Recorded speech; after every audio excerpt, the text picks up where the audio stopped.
Morning, welcome back to my channel Bangabangla lifestyle. আমার চ্যানেলের সব বন্ধুদের স্বাগত। আমার চ্যানেলের সব বন্ধুদের সবাই খুব ভালো আছো, আমিও ভালো আছি। তো আমি এসেছি অযোধ্যায় ঘুরতে, সেটা তোমাদের আগের ভিডিওতে তোমাদেরকে জানিয়েছি।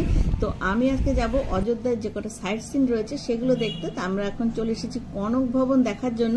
তো এইখানে এসেছি আমরা হোটেল থেকে টোটো করে, তো পার হেড 20 টাকা ভাড়া। এই হলো রাস্তা, এইটা কিছুটা হেঁটে গিয়ে আমরা কনক ভবনটা পেয়ে যাব। তো এই যে আমরা একদম কনক ভবন যে মেন গেট, সেই গেটের বাইরে কিন্তু আমরা পৌঁছিয়ে গেছি। এই হলো মেন গেট। তো আমরা এবার গেটের ভেতরে ঢুকেছি। এই হলো কনক ভবন। তো ভবনের ভেতরে কিন্তু আমরা এখনো প্রবেশ করিনি। বাইরেটা একটা বড় চাতালের মতো রয়েছে, সেখানে আমরা দাঁড়িয়ে আছি। আর এখানকার কারুকার্যগুলো দেখো, খুব সুন্দরভাবে করা হয়েছে।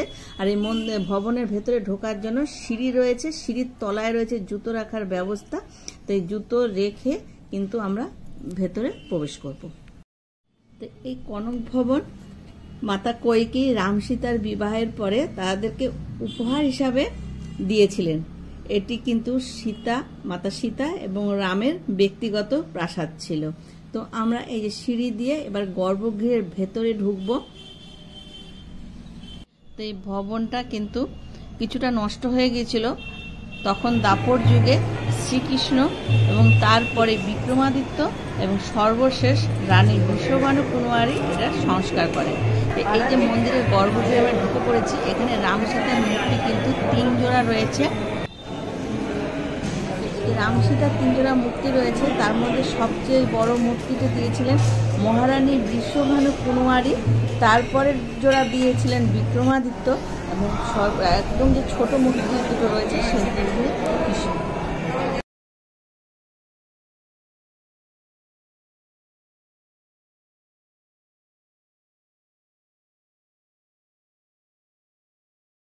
তা আমরা এই কনক ভবন থেকে বেরিয়ে এখন যাব দশরথ মহল।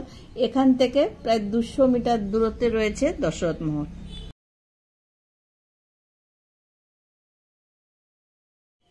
আমরা চলে এসেছি একদম দশরথ মহলের সামনে।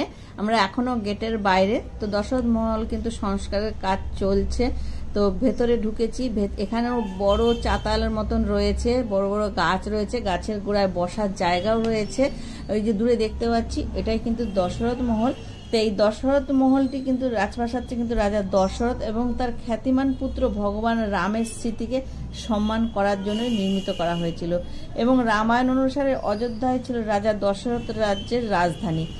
এটি ভগবান রামের জন্মস্থান বলেও বিশ্বাস করা হয় এবং ছোটবেলাটা ভগবান রাম কিন্তু এখানেই কাটিয়েছেন এবং এখানেই রামচন্দ্র বড় হয়েছিলেন। তো আমরা এখন গর্ভগৃহের ভেতরে ঢুকছি। তো এখন বাজে কিন্তু বেলা 11টার সময় এখানে ঠাকুরের আরতি হয়। তার জন্য দেখো পর্দা দিয়ে ঠাকুর ঢাকা রয়েছে। এটা পর্দা খোলা হবে এবং আরতি হবে। এই দুর্লভ দৃশ্য কিন্তু সবসময় দেখা যায় না। তো বেলা 11টার সময় পর্দা খুলে গেছে, এবার আরতি হবে। আরতি আমরাও দর্শন করবো, একটু দেখানোর চেষ্টা করবো।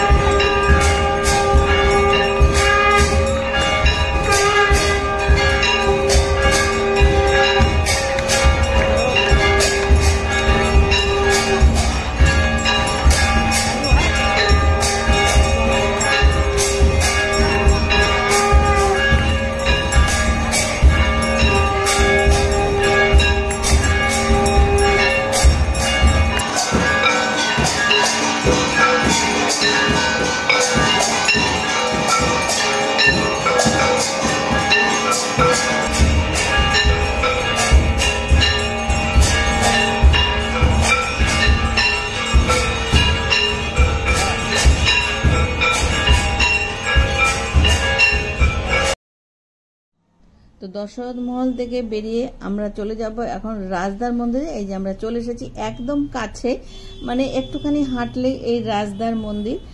এই রাজদার মন্দির ছিল রাজার সাথে দেখা করার জন্য প্রবেশ পথ। এখানে রাজার সাথে দেখা করার জন্য অপেক্ষা করতে হতো। যখন এই মন্দিরটি পরিণত হয়েছে হনুমানগড়ি মন্দিরের ঠিক সামনে। মন্দিরটি প্রায় 900 বছরের পুরানো। এই মন্দিরের সামনে কিন্তু অনেক রকম দোকানপাট রয়েছে, খাবারের দোকান, কেনাকাটার সামগ্রী। এখান থেকে তোমরা চাইলে একটু মার্কেটও করে নিতে পারো। আর হনুমানগড়িতে পুজো দেওয়ার জন্য প্রসাদের দোকানও কিন্তু এই রাজদ্বারের পাশাপাশি সব রয়েছে। তো আমরা এখন চলে এসেছি হনুমানগড়ি মন্দিরে। রাজদার মন্দিরের একদম পাশেই কিন্তু রয়েছে হনুমানগড়ি মন্দির। তো এই যে হনুমানজির মন্দির দেখতে পাচ্ছ, প্রচন্ড ভিড়। এখানে লাইন দিয়ে পুজো দিতে কখনো কখনো ৩-৪ ঘন্টারও বেশি সময় লেগে যায় এবং ব্যারিকেড বাঁধাই আছে, তার বাইরে থেকে কেউ ঢুকতেও পারবে না। আর এটা ৭৬টা সিঁড়ি দিয়ে সিঁড়ি অতিক্রম করে তারপর মন্দিরের ভেতর ঢুকতে হয়। এই হনুমান মন্দির হলো একটি গুহা মন্দির।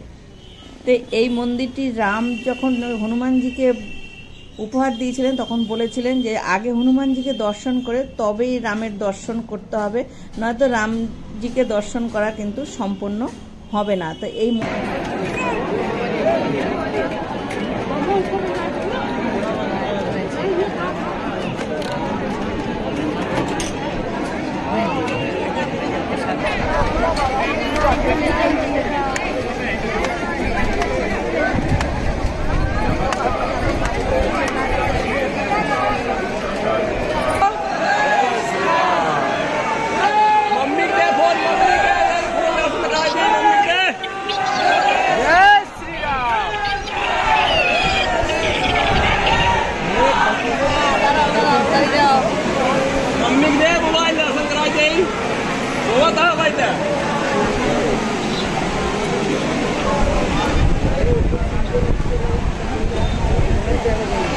এখন সে না ছাড়লে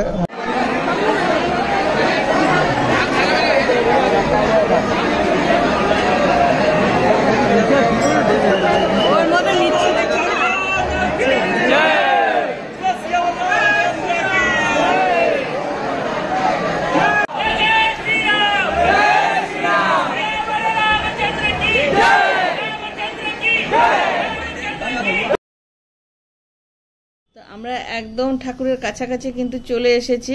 তো এই মন্দির ভোর ৫টার থেকে বেলা ১টা পর্যন্ত খোলা থাকে, আবার বেলা ২টোর থেকে রাত্রি ১১টা পর্যন্ত খোলা থাকে। তো এই হনুমানজির মূর্তি কিন্তু ৬ ইঞ্চি আকারে মন্দিরের ভেতরে রয়েছে। মাতা আঞ্জনির কোলে ছোট্ট হনুমানজির মূর্তি রয়েছে। বেশিরভাগ সময়টাই ফুল দিয়ে ঢাকা থাকে, সাধারণত খুব একটা দেখা যায় না। তো এখানে পুজোর ব্যবস্থা রয়েছে, বাইরের থেকে প্রসাদ সামগ্রী কিনে নিয়ে এসে এখানে পুজো দেওয়া হয়।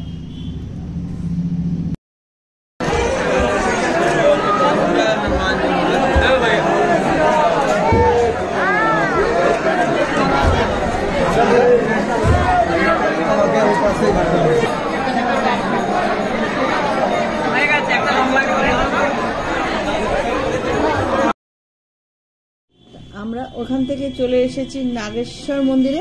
এটা রামকি পৌরি যে ঘাট রয়েছে সেই ঘাটের একদম ধারেই রয়েছে, রাস্তার থেকে একটু ভেতর দিকে ঢুকেই কিন্তু মন্দিরটা। তা আমরা মন্দিরের ভেতরে ঢুকবো, আর মন্দিরের ভেতরে এই যে বাইরে রয়েছে মন্দিরের ভেতরে পুজো দেওয়ার সব সামগ্রী পাওয়া যাচ্ছে শিবের মাথায় জল ঢালার জন্য। তো মন্দিরের ভেতরে কি কি রয়েছে সবটা আমি তোমাদেরকে ঘুরে ঘুরে দেখিয়ে দিচ্ছি।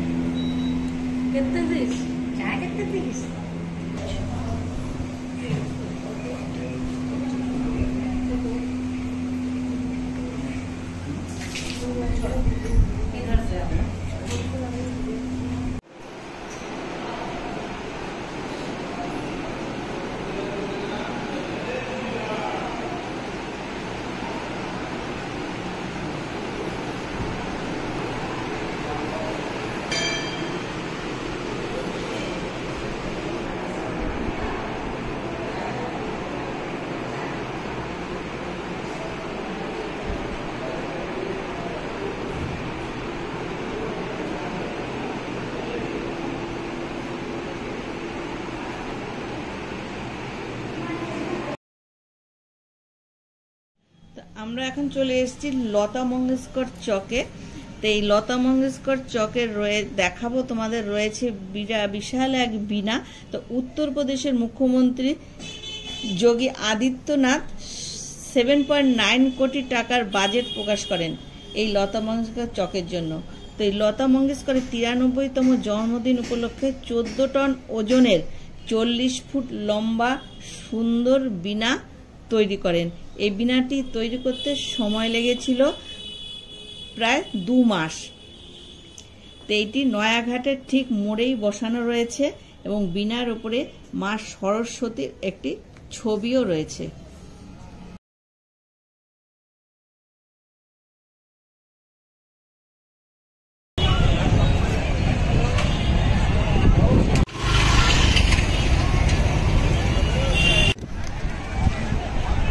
লতা মনস্কর চকের 100 মিটার দূরেই রয়েছে সরজু নদী বা নয়া ঘাট।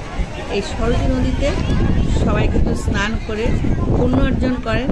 আর সন্ধ্যের সময় এই সরজু নদীর ধারে সন্ধ্যারতি হয়। এই সরজু নদীর ধারে এসে এক তীর্থযাত্রীর সাথে আমাদের দেখা হয়েছিল, যে পায়ে হেঁটে এসেছে এই রাম জন্মভূমিতে। বাবা বৈদ্যনাথ ধামের থেকে হাঁটা শুরু করে এইখানে এসে পৌঁছেছে। এইখানে একটু বসেছিল, তখনই আমাদের সাথে তার দেখা হয়। সে এখন এইখান থেকে পায়ে হেঁটে যাবে বৈষ্ণবী মাতা বৈষ্ণবীর মন্দিরে।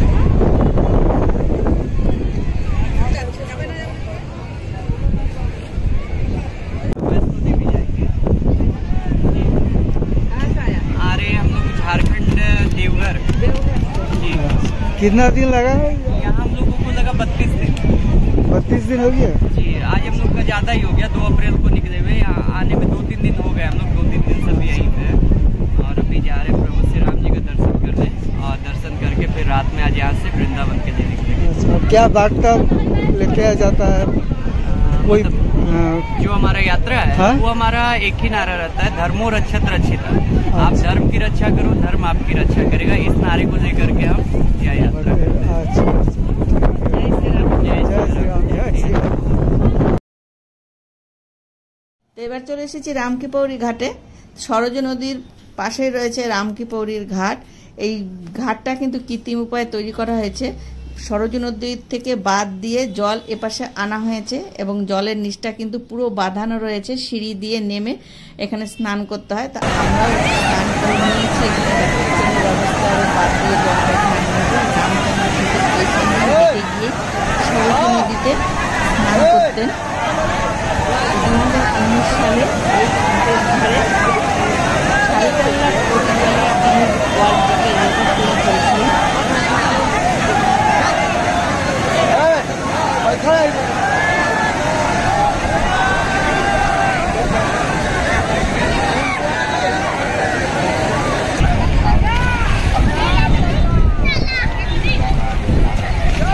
ভিতরে বেশি যাও না।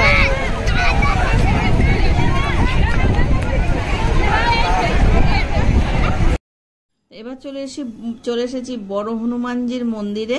এটা হলো জানকী ঘাটের পাশেই রয়েছে এই বড় হনুমানজির মন্দির। দেখতে পাচ্ছ বড় একটা হনুমানের মূর্তি গেটের সামনে রয়েছে এবং হনুমানজির পায়ের নিচ দিয়েই কিন্তু মন্দিরের ভেতরে ঢুকতে হবে। মন্দিরের ভেতরে বড় একটা শিবের মূর্তি রয়েছে এবং অনেক কিছুই রয়েছে। সবটা আগে ঘুরে ঘুরে তারপর তোমাদেরকে দেখাবো।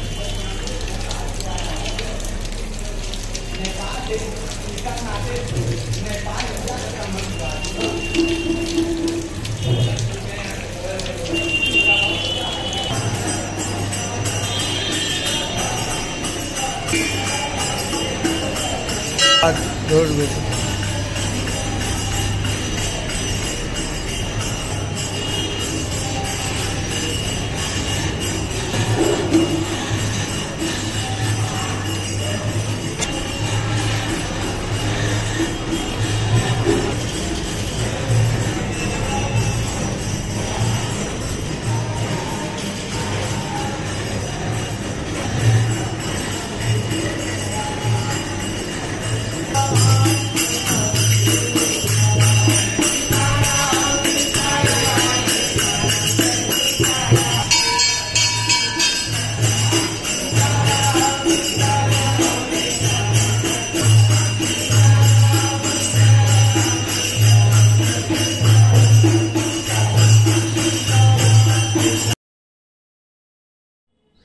এবার চলে এসেছি বাল্মীকি ভবনে। এখানে বাল্মীকি ভেতরে এই দেখো বাইরেটা, এটার ভবনের বাইরেটা। তো ভেতরে রয়েছে বাল্মীকি মুনির মূর্তি আর কিছু অনেক পুরানো বই। আমি বাল্মীকি ভবনের ভেতরে ঢুকে পড়েছি। ভেতরটা কিন্তু অনেক বড় হল ঘরের মতন এবং দোতলা মতন রয়েছে। আর এই যে প্রত্যেক দেয়ালগুলো রয়েছে, দেয়ালে কিন্তু বাল্মীকি মুনির যত লেখা ছিল সেগুলো খোদাই করা রয়েছে।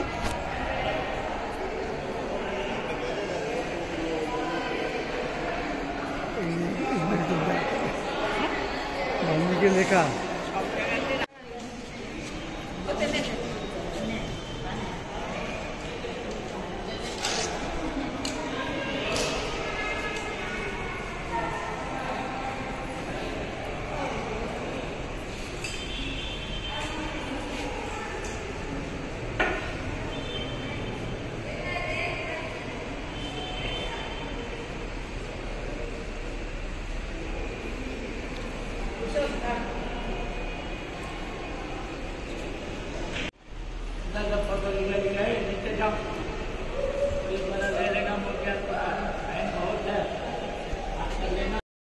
আর এই যে দূরে যে লাল রঙের বাসগুলো দেখতে পাচ্ছ, এগুলো লতা মঙ্গেশকর চক থেকে রাম জন্মভূমি পর্যন্ত যাতায়াত করে।